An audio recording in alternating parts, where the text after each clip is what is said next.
Hello, and welcome to Horror Rewind. This is Kelly Florence, And I'm Meg Costello. and today we're talking about Annabelle Comes Home and Child's Play, and everything else new in the world of horror. Meg, what have you been watching this week? Well, I was camping, which, I mean, when I say camping, I wasn't actually, out in a tent, but there was a TV there, but I didn't have much time. I was in the Black Hills, so I have to admit, I haven't been really good, but I did watch a couple things, and we actually mentioned them, our last little episode like this, and I'm curious to hear if you watched them yet. But I watched the first two of the three Black Mirrors. Have you seen those yet? Yes, we watched all 3 episodes, and Okay. I was underwhelmed. See, okay, I heard everybody was.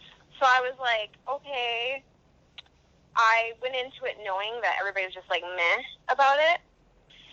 And I thought the first two episodes were pretty good. I'm not going to Okay, say good. they blew my mind or anything, but I don't know, maybe my tastes are are getting bad, because I felt the same way about everybody just was so upset about Dark Phoenix.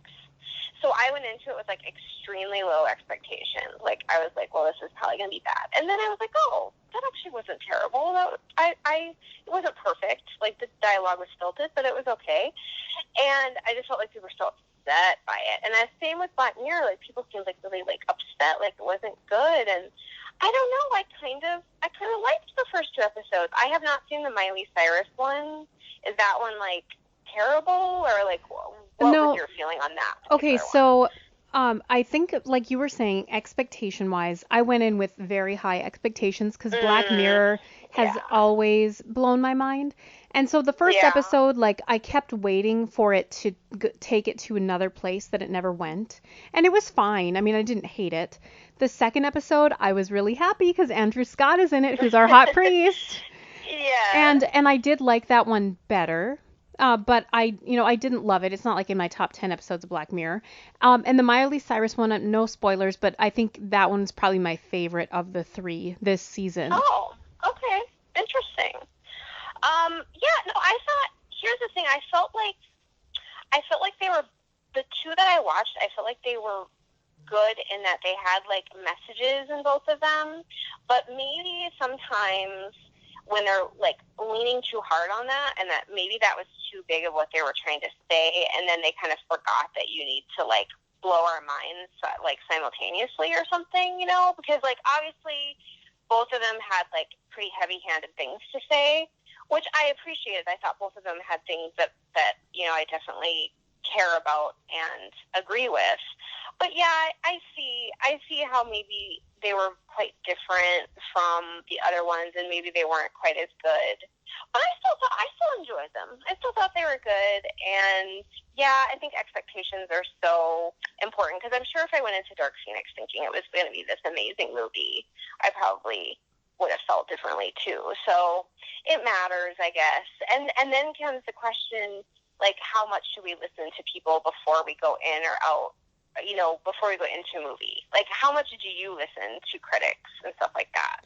Well, I do like to check the Rotten Tomatoes and see how a movie is doing. And so, for example, we're going to be talking about Child's Play here in the episode in a little bit, but my expectations were extremely low, and now they're pretty high because people are saying, "Oh, actually, this is pretty great." And so, Okay. maybe Yeah. we'll hear later in the episode, but maybe my expectations are too high now. Yeah, I'm intrigued by Child's Play. I have heard the same things, but maybe it's not so bad. And I know a lot of people were up in arms about it. So we'll kind of see. But yeah, I don't know. It's kind of a tough thing, because there are some movies where it's I'm gonna go no matter what. Even if it's 0% fresh, because it has my people in it or it has something I care about, I'm gonna watch it no matter what. And then there's some movies where it's I'm kind of swayed by if there's a lot of positivity or negativity about it. So I guess it depends, but at the same time, I try not to listen too much, because then you don't want people like giving you opinions, and then you don't know what's your opinion and what's somebody else's opinion too. So I don't know, but I did see. I mentioned Dark Phoenix, and I did want to say I saw a trailer for Crawl. Have you seen a trailer for that yet? Yes, it's Sam Raimi produced. Yes, it's produced by Sam Raimi. It's directed by, I think, Alexandra. No, that's not right. That's a girl. It's the same. It's the same director who directed Evil Dead. Who directed? Oh, okay, yes. The Evil Dead reboot, right? Okay, that must be true. That slipped my mind. I was thinking he directed the remake of Hills Have Eyes. He directed High Tension, the French film, because he's French. Aja is his last name, or Aja. Oh, then you know what? I'm wrong. But yes, I know who you mean now. Oh, okay, yeah. And he did Piranha 3D, which actually, like, for a movie called Piranha 3D, actually I enjoyed pretty decently. But, yeah, so I'm kind of curious. I thought it looked kind of good. I totally want to see it. It's produced by Sam Raimi. It's coming out July 12th. So that was kind of an unexpected trailer, and I was like, ooh, that looks good. So I'm glad to see Sam Raimi is producing horror still, and it looks like a good.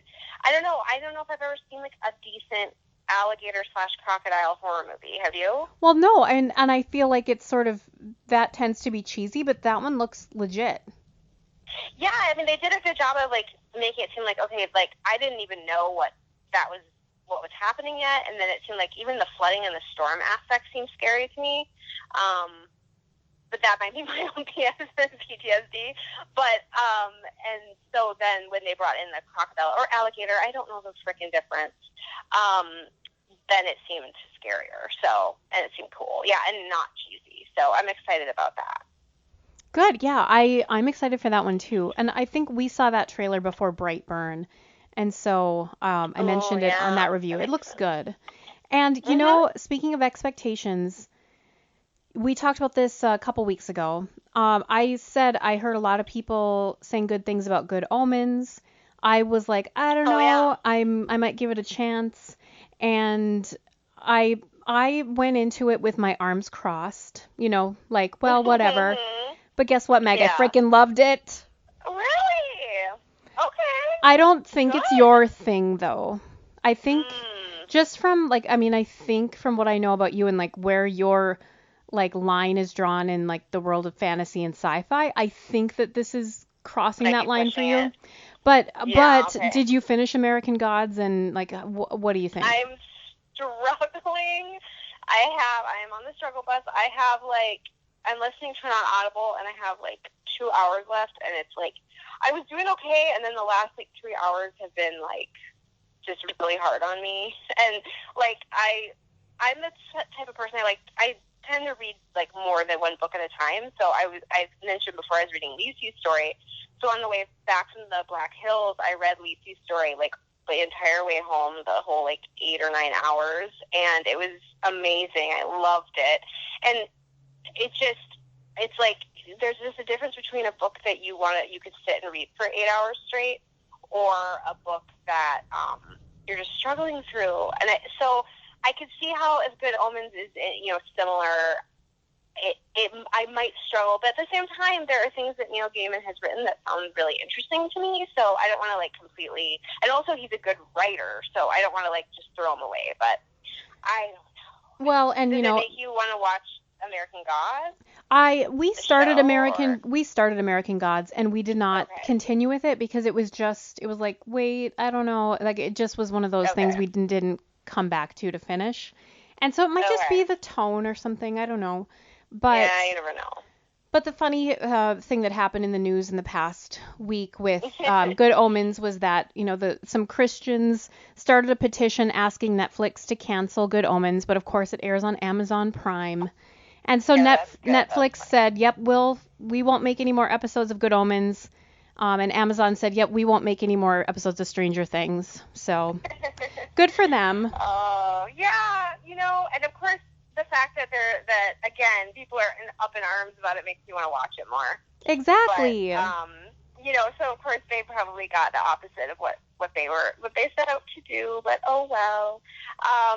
Speaking of Stranger Things, I'm excited about that. Yeah, In a so couple, next like week. really soon. Yeah. Oh Yeah, my next God. week already. And yeah, there's lots of summer left. I know some people say, "Oh, it hits 4th of July, which is next week, and summer's over," but there's lots of summer left. We still have lots of good things coming out, things to watch. Oh yeah. Oh yeah. Oh yeah. So it just occurred to me when you started the episode and you said Child's Play and Annabelle. Those are two dolls. Yes, and Toy Story 4 is out, so there's 3 movies about toys coming to life. Oh my gosh, imagine if you take your kid to the wrong one. I know. Yeah. Well, yeah, I didn't even think about that. That's fascinating. It is this Somebody strange figure out why occurrence. this is happening. So we'll see. I So, mean, obviously, yeah. we're going to talk about this in a bit, but in my feelings, Annabelle terrifies the crap out of me, and I'm not scared of Chucky, but I guess we'll see what happens. Yeah, okay, so you feel like maybe the going into it, your prediction is you're going to be more scared during Annabelle. Right. Okay. And All right. and from what I've heard, like Child's Play's more like a good time. Right. Well, and I think that's kind of what everybody's always liked about if it has any of the sensibility of the first movies, is that I don't know if anybody was actually scared of Child's Play. I mean, I don't, not to discount people's emotions, but Right. I feel like, especially by the end, it was always so cheeky and stuff. So I feel like, if it's like that, then it'll probably be funny and a good time. I do want to mention before we go, that I watched the first 2 episodes of Nosferatu, and I'm very pleased. Oh, good. And, it feels like the book, and I'm interested to see. I don't know how many episodes have aired. I only saw the first 2. How many have you seen? I think we're on episode 4 now. Okay. I'm interested to see if the season is her just at this age, or we get to see her older. And I'm just interested. It's one of those, like, you watch a show and you're like, okay, I think I enjoyed that. And maybe in this day and age where we're constantly, especially on Horror Rewind, we're always talking about what we think about it, and we're sort of processing everything. But I think the best way for me to know if I really am enjoying a show is I think about it just randomly throughout the day, and I find myself thinking about Nosferatu when I'm just doing my day to day, and I think that's a good sign. So far, I'm very much enjoying it, and it's just so delightful to have a great horror show to watch in the summer. Yes, I know, and I got Nosferatu now to read, but so I don't know if I should read it and then finish watching the show, or if I should just finish watching the show and then read it, or a little bit of each. But and maybe there's not a right answer to that. No, it's like the age-old question. It's like, I don't know. I mean, it's just one of those things where I usually say read the book first, but you've already started the show, so I don't know. You'll have to just figure this one out on your own. I'll have to make that decision. So, Yeah. Speaking of decisions to make, if you are looking for something to do this weekend and you are in the Duluth area, come up and see Carrie the Musical. We have 3 performances left, Thursday, Friday, Saturday, and on Saturday night, Meg is going to be there signing and selling her books. So make sure to come. Yes. I'm so excited, and in fact, I keep talking about this terrible X-Men movie, but it's because it's like the only movie I saw in the theater recently, because Fox and Dexter, of course, love X-Men. But what was so cute was Dexter's obsessed with telekinesis right now, and so I told him about Carrie, and he thinks it's so cool, and he wants to see the play so bad, but I'm coming up on myself, so I feel like a bad mom. Aww. He's like, can you record the play for me? I'm like, no, I can't do that. I'm sorry. I'm like, maybe he'll watch the movie, but then I realized after, I don't think the movie's appropriate, so I've got to think of some PG way of him seeing Carrie. I don't know. Do you have any suggestions? Well, maybe Vienna can reenact it for him, because she has seen it. Okay. She saw it in rehearsal, and then she did see a performance, so... Again, it's probably not, age appropriate, but that's life in the theater, baby. That's right. That's theater life, and I would take him to the play, but I'm coming up to Duluth without him, so it just is what it is. But It's anyway, okay. he loves this whole idea that I told him. I'm like, yeah, she uses telekinesis for bad, because she gets bullied and all. I'm telling him, and he was like, well, and he in his mind was seeing her as a superhero, which I thought was an interesting perspective. Yes. Oh, I just saw a meme saying, who's your favorite superhero? And the guy says Matilda, and then the other person's like, okay, yeah, he's cool, because Matilda is a superhero. And you know what? Maybe Carrie is too. Yeah, there you go. Maybe we need to shift our perspective of what a superhero is. Maybe they don't need a cheesy suit on. Right. I love it. Well, I plan on seeing Midsummer next week. Hopefully you will be with me, Meg, and we're going to talk about it. And I mean, there's lots of good things still coming up. Anything else that you recommend? No. I mean, I think I would like to keep going with Nosferatu. I'm excited about that. I think there's just so many things that it's just like, I mean, I'm sure everybody's got great recommendations, so I would love to hear what other people think too. But, just keep watching and supporting horror and independent horror too, and plays like Carrie. Yes. Speaking of plays, shout out to our friends Lisa and Ashley. They saw Beetlejuice on Broadway this week, and they said it was amazing. So jealous. We're very jelly, Cool. but yeah, they said it was great. So I'm excited Neat. to eventually see that. Yes. And now stay tuned. We're going to talk about Child's Play and Annabelle Comes Home.